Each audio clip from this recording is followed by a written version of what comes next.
Welcome to this episode of Hot to Trot.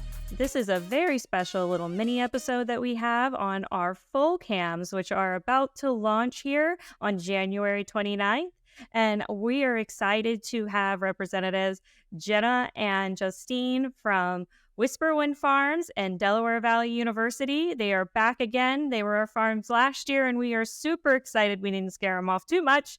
They are returning with their mares to let us see the magic of the breeding season here in the racing industry in Pennsylvania. We're super excited to have them. Justine and Jenna do such a great job with the mares and the foaling, and it's just so great that we offer this to let people have an inside peek at what goes into the breeding and foaling season and then watching the live births. So this is really exciting. I loved it last year. Last year was my first year on Foal Cams, and it was really exciting. So a lot of late nights, a lot of sleeping next to our iPads with one eye open. And Jenna and Justine have been great. They love to educate, which is fantastic. So we're excited for our listeners and our viewers to be able to tune in on penhorseracing.com, where you'll be able to see those live Foal Cams on our website. So if you go visit there, they'll be up and running on January 28th. But we also have a comment section where we're always happy to answer any questions you have or anything that you would need answered. But we always just ask everyone be respectful in that comment area. So I'm pumped. Let's get foaling season started now. I want to know what they're naming the little guys that come out, the foals. I know, that's the best part of the name. So enjoy this episode and then make sure to tune in to Foal Cams this season. At this time, we'd like to thank one of our sponsors. Thank you to the Meadows Standardbred Owners Association. The MSOA is Horsemen Helping Horsemen located at the Meadows Racetrack in Washington, PA. You can keep up with all things Meadows Racing at meadowsharnessracing.com.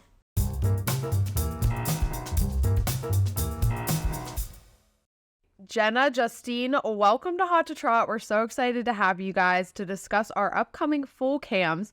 So for those of you just tuning in and watching Hot to Trot, we're doing Foal Cams this year at Delaware Valley and then also at Justine's farm at Whysper Wynds. So we're really excited to have Foal Cams and talk to you guys a little bit about them. So we're going to go ahead and kick this off. Will you guys tell us a little bit about how you got into the breeding industry? Jenna, you're at a university, so I want you to touch a little bit about how the students play a part in all this and everything like that. So Justine, do you want to start though? Sure. So I grew up in the thoroughbred industry. My parents are both retired jockeys, but my parents and my grandparents bred horses. They stood a stallion for many years. So that's kind of how I got into it.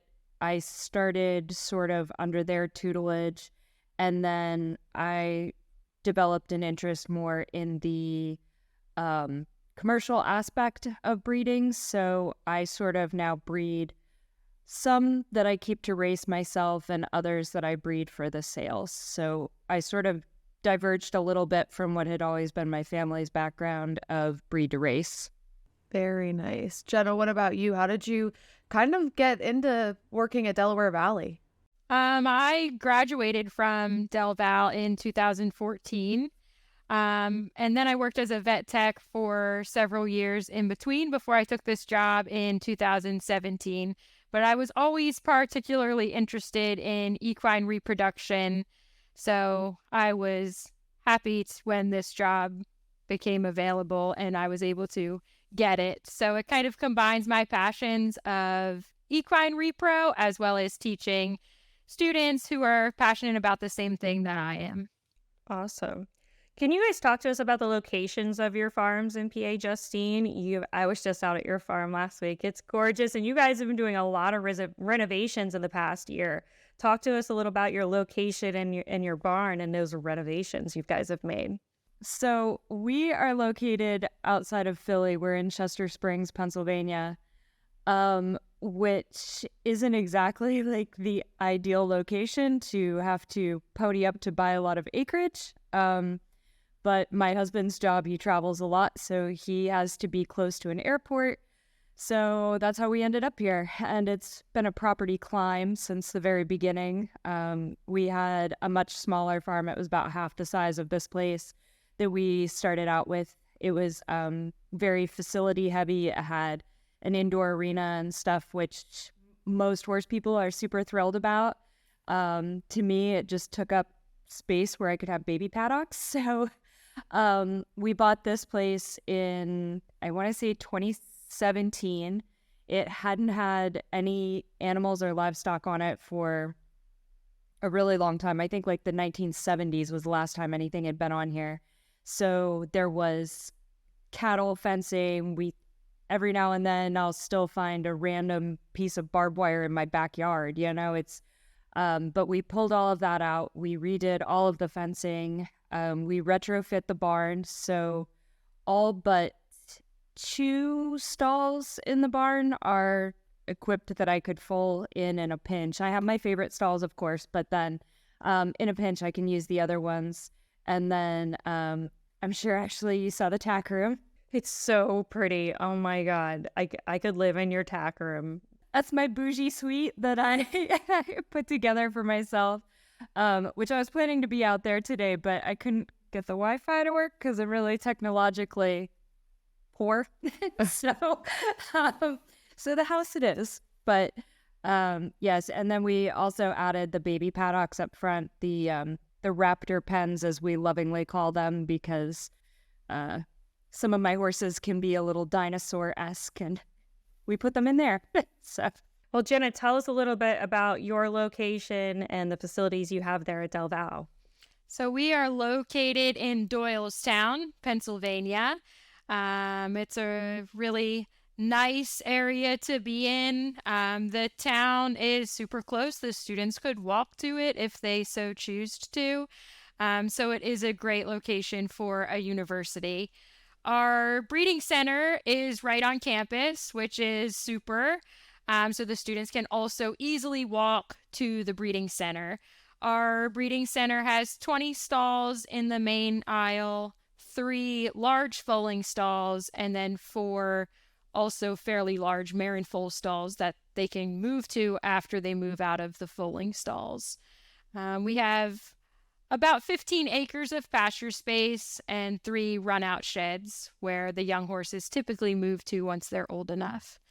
And then we also collect stallions, so we do have a breeding shed with the phantom and tease stall. And then we also have a lab area, which acts as a classroom for the students, as well as where we analyze and process the semen. And then the students also foal watch in the lab. So there is TVs connected to the foaling stalls, so that's where they stay overnight when we're waiting on the foals. Sleepover room. Sleepover room, yes. There is a projector, a very nice addition for movie watching during full watch, as long as they're also watching the TVs. There you go. Also, last year we were there and you guys got to show us your new scale and took a couple of the little foals over it and get some weights for us. That was really cool.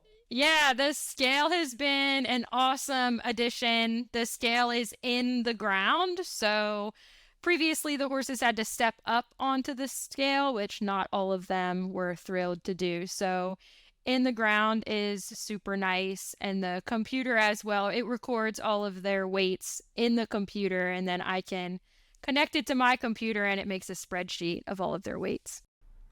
Very high tech. Yeah, I'm jealous of that. Well, I'm jealous of your tack room, so. We'll have to give each other tips. Yeah.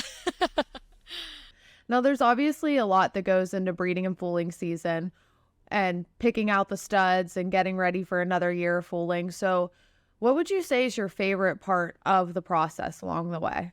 Justine, what do you think? Do you like picking the stallions or would you rather just do foaling? I think probably picking the matings is my favorite part, mostly because, it's the safe part of everything. But my husband jokes that, the Beautiful Mind movie could have been made about me and breeding season, because I've got 4 different computers laid out and, my notebooks and all of this stuff. And he wrote, my husband is, he does a lot of statistical modeling and stuff like that. So he actually wrote me some programs that help predict stallions that are bargains or underpriced and things like that. So then we start looking at them and who we think is going to be on an upward trajectory versus a downward trajectory. And we kind of put that into play a little bit. We'll see, if we're right, because, you're not always 100% right, but we doubled down on American Pharaoh this year because the price point that he was at was really well supported by his sales.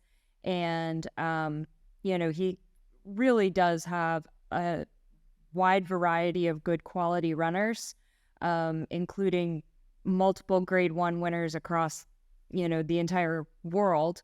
One of his most popular ones is Cafe Pharaoh, and that one is actually headed to stud in Japan this year. So that's kind of exciting. But he has a lot of up-and-comers too, so we're pretty excited to have picked him out. And did you know right away that you wanted to breed him to Twisty?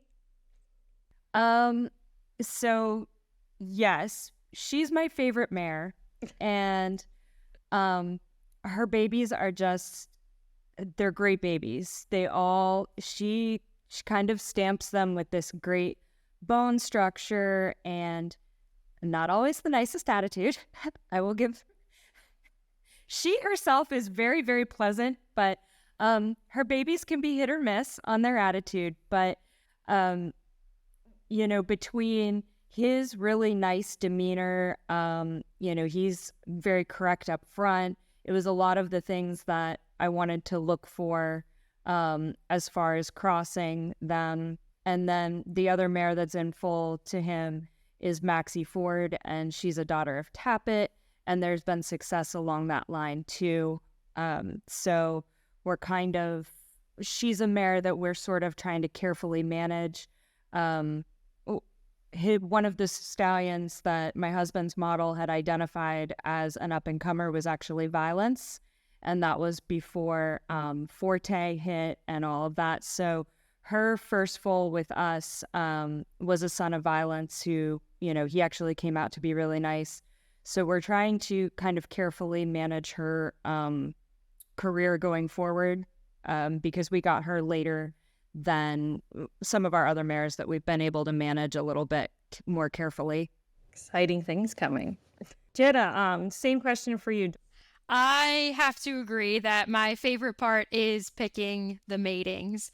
I love looking through stallions. I love looking at up-and-coming stallions and seeing who they might match best with our mares. I really start doing that research at the sale the year before. So how did the yearlings sell? Who is racing well? For us as a university, we obviously have a price point as well. So oftentimes we'll look at sons of some of the big sires like Better's Delight, Captain Treacherous, Muscle Hill.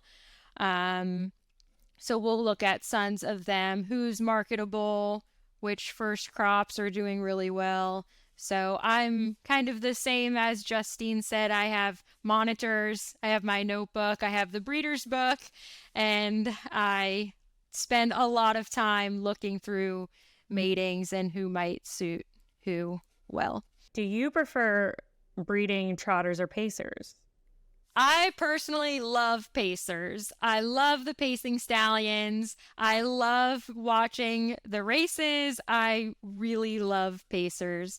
My favorite mares, even though I tell the students I don't have favorites, but they all happen to be pacers. So I really enjoy the pacers. That being said, we currently have more trotting mares than we do pacing mares, but that's okay. Yeah. Trotting mares always tend to have attitudes, which is good if they have an attitude, but pacers are my favorite, so I'm biased. Yeah, it is funny. The pacers are extremely laid back. Even as young horses, I have found that the pacers are very laid back compared to trotters. Seem to have a bit more of an attitude. Yeah, for sure. I knew you had a preference. I just was like dying to figure out what it was. Let's talk the mares that we're going to have on Foal Cam. So, Justine, you talked a little bit. You have American Pharaoh Baby. Is that what you're most excited for this breeding season, then, the American Pharaoh Baby? Or we also have, is it My Autobahn? Is that her name? Is that how I say it? Okay. We also have her on Foal Cam. So, are you excited about her too? Yeah. So, it's kind of a two different aspects. Twisted Purpose, she's in foal to American Pharaoh, who pretty much everybody knows who he is. And that's exciting for me. I got the luxury of more or less a private tour at Coolmore and got to hang out with him a little bit. And he's a really incredible horse. And I would have to say, I'm actually more of a fan of him now, seeing what he's accomplished in this breeding shed and seeing him up close and personal than I was actually while he was racing. So I'm sure that's a little bit weird for people and a little bit backwards, but it's just sort of how it's kind of come around for me. So Twisty, her babies are always amazing. The flatter baby that she had in 2023, she is a pistol, but she is an incredible looking baby. And I'm hoping for similar with this one. And then My Audubon, she's a younger mare. She's one of the younger ones I have. I bought out of the sale, and her first one that I foaled is just now. She just turned 3. She had one start last year, but she's a real high energy filly, and she kind of consistently gets herself into trouble. The trainer that has her said, this horse never fails to find some way to hurt herself, even when she's in the stall. So she had one start. They're planning to bring her back this year. So we're looking forward to that. The mare is in foal to Uptown Charlie Brown, who's a local Pennsylvania stallion. So I'm excited about that. But as much as I'm excited about it, my husband is like over the moon about it, because he's always saying every time we go to parks and we're watching the stakes races and stuff, he's like, I want one of them doggone Uptown Charlie Browns because they kick our butts. So that's what we did this year. I was like, all right, you're going to get your Uptown Charlie Brown. And the mare had a really, really nice gift box for us. Again, she tends to just put really kind of high-strung foals on the ground, but they seem to be talented. They're not mean. They're just a lot, just a lot all the time. And a trainer at Presque Isle bought her gift box colt off me, and I'm excited to see what he's going to do. He seems to be a really nice example. I hope we see them at the Pennsylvania Stakes, the Uptown Charlie Brown one. Me too. Jenna, now we have 3 of your mares on Foal Cams. What are you excited for? And tell us a little bit about each mare. So Brooke Blue Chip, she's the first mare that we have due on the Foal Cams. She's in foal to Father Patrick, and I have been waiting 2 years for this pairing.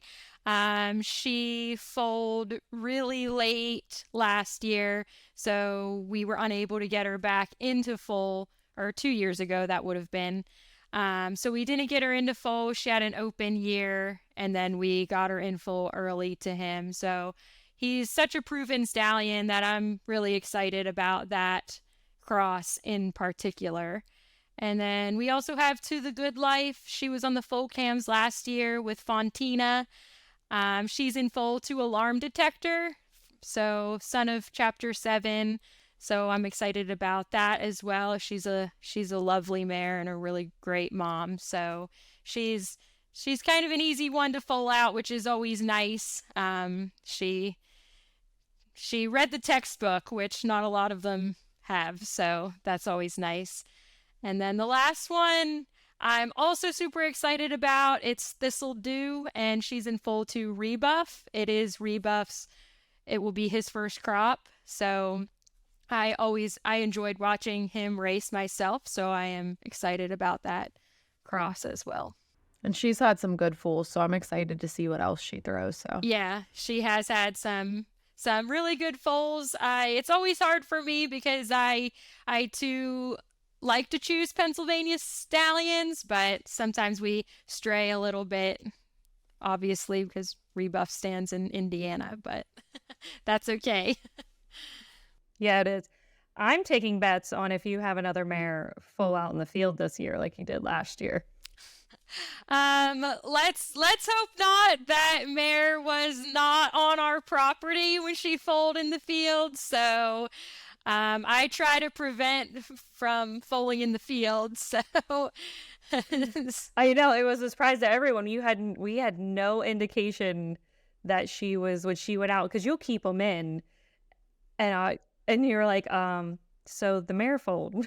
yeah. I'm like, it did? Did I miss it? Yeah, so yeah, we hope It that doesn't happens. happen again. Unless, of course, it happens in the middle of the day when I'm here looking at everybody all the time and it's nice and sunny and not muddy and perfect conditions, then she could foal in the field, right? Well, I thought it made an interesting twist to the season when we found out that happened because everybody was looking forward to it, and we were like, well, things happen. Yeah, stuff like that certainly happens during foaling season for sure. Well, talk to us. I know we're all excited, and probably a lot of our listeners from last year remember you both have themes to naming your foals, and we've been waiting to find out what this year's themes are for the names. So, Justine? I'm actually really excited about the theme this year. I've been waiting for like a year and a half to do this theme. Enough so that I wrote it down so I wouldn't forget.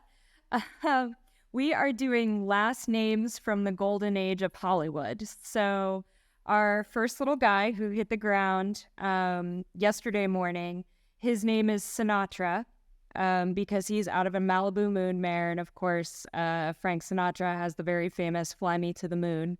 So we have Sinatra and a couple other names that are on deck that I'm really hoping I get to use them. I'm sitting there thinking, watch me have all colts or something. I won't get to use any of like the fun like female names I picked out. But yeah, so I'm super excited for that this year. So cute. Jenna, what did your girls vote on? Well, every year the advanced reproduction class votes, and they have not done their final vote yet. So I can leak the themes that they will be voting on. All right. Okay, we'll take Give us it. the themes. So the ones that they are voting on are trees, constellations, and a coffee themed. So things you could buy in a coffee shop, like a latte or espresso. I like the coffee theme. Do I get a vote? I want to vote because I want the constellations. I You think want that would make good names. Wait until you're trying to spell the constellation names, though. Let me tell you, as somebody whose children picked, what was it, Egyptian gods? Yeah. Oh, that's a hard one. Yeah, we've done that before as well. I was a little nervous about the spelling and pronunciations of some of the constellations, I will say that. I'm still not sure I can spell Khonshu's name, so They had to do some persuasion on the tree theme for me, but I have to say they did a pretty good job. I would love to have a colt named Doug Fir, so they could easily talk me into the tree theme, I think. Yeah. Yeah, that is okay, cute. that's cute. Well, you'll have to keep us posted. Yeah, those would be cute. Walk us a little bit through foaling. So the due date's coming. How do you know these mares are full and that are ready to give birth? And then do you leave them in the stall when you think they're about ready? Do you still take them outside? Kind of walk our viewers through what they should expect from Foal Cams.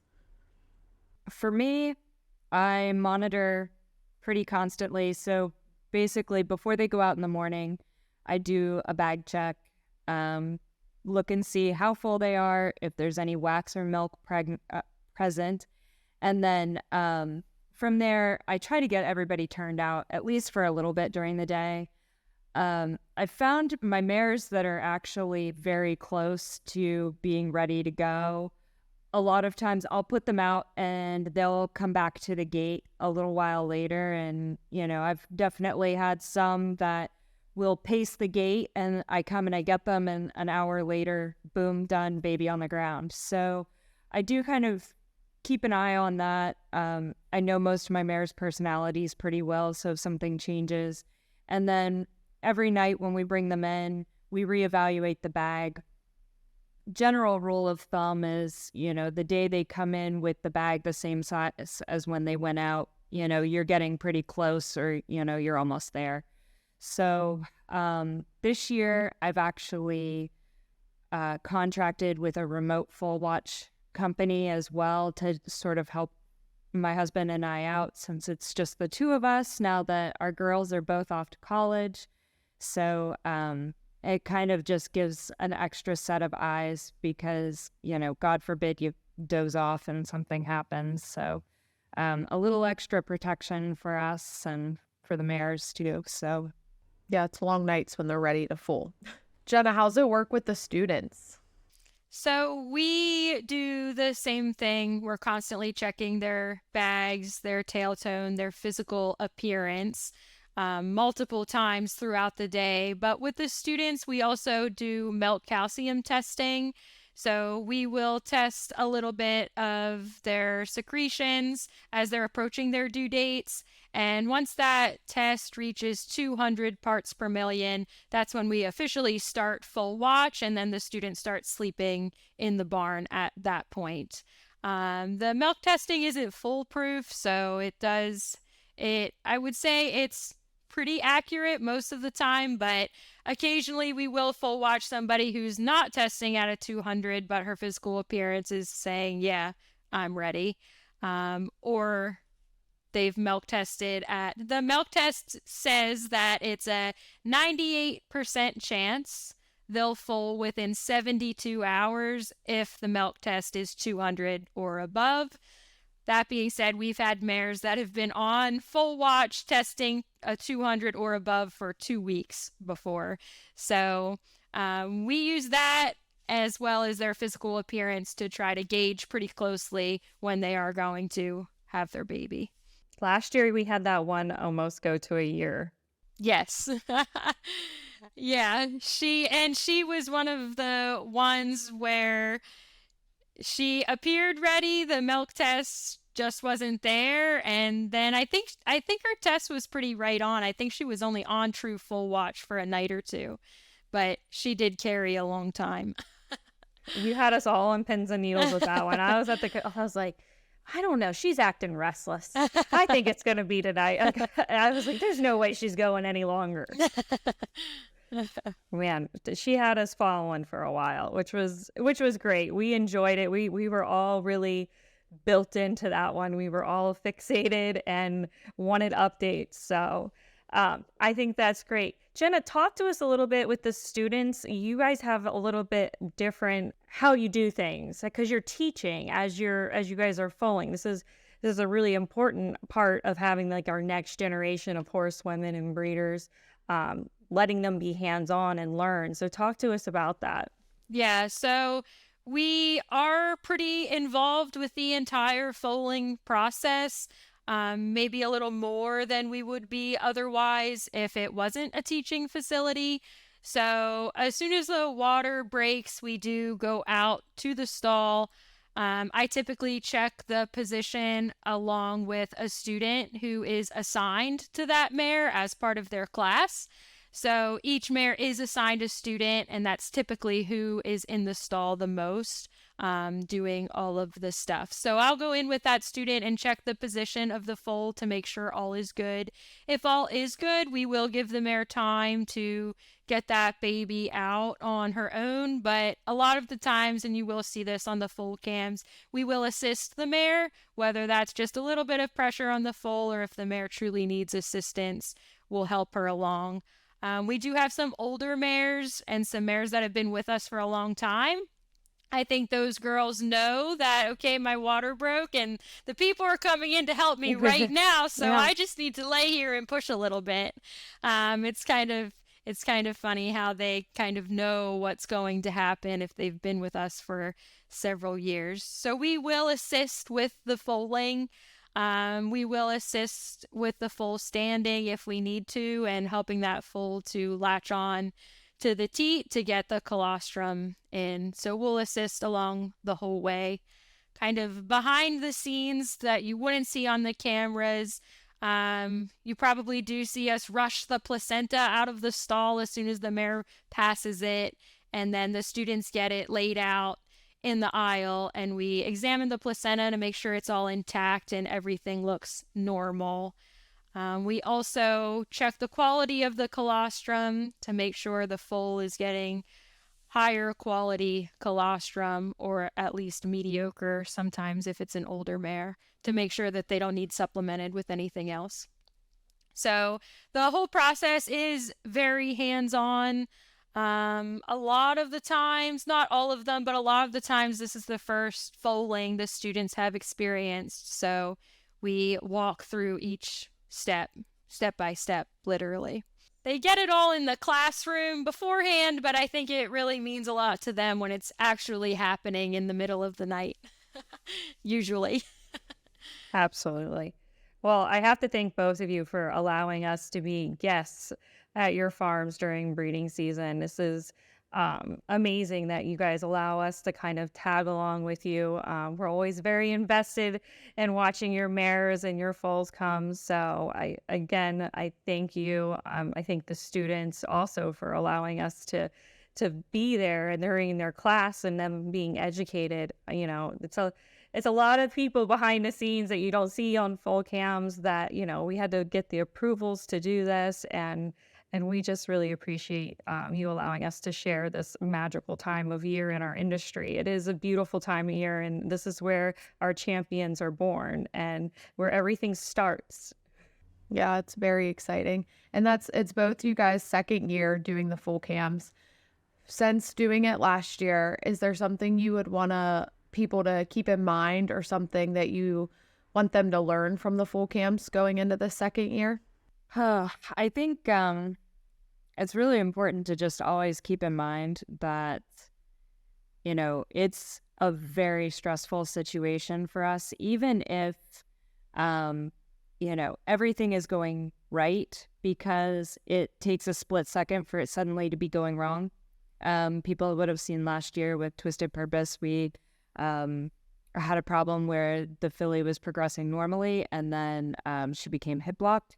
And that's a really, really scary situation, because a lot of mares and foals are lost to hip block. So this was not something that she has had happen before. She does tend to have large foals, but she herself is a really big mare. So this was the first time that we ever had that issue with her. All of her other deliveries have been pretty easy. So, you know, it was a really high stress situation, especially since the year before, her cousin, say for, you know, ease of explanation, a mare from the same female family, we lost her baby due to hip block as well. So when that happened, that was really scary. And, you know, it's one of those things where we're reacting as fast as we can. And I'm sure for people at home that, you know, are watching and wanting to know what's going on and stuff, it's probably stressful for them. And, you know, but it's just, it's a really hard time for us to communicate what's going on, because it's, you know, literally a matter of life and death. And our sole focus is making sure that mom and baby are okay. Because it's, you know, it's a big deal for us. You know, it's beyond money. We put in so much time and effort, from the stallion selection throughout the pregnancy, all of the monitoring and everything. And for us, my husband and I take care of these mares daily. Most of them have been with us for a really long time. So, you know, to have something happen is crazy scary for us. It's hard to explain to everyone. It's also the angles of the camera. People are guessing. So I would say don't guess. We'll definitely update you as a viewer as soon as we can, and let you know what's happening. But just trying to guess what's going on if you're not there is probably not the best thing to do in the comments area.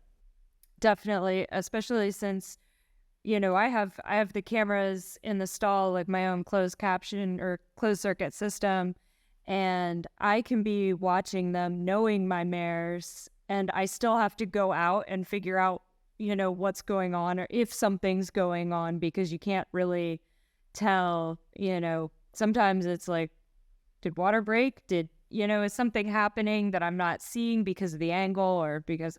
So it is really hard. Like, as informative as the cameras are, it is hard when there's a situation like that to try to figure out what's exactly going on. So, but we will update you. We will let you know.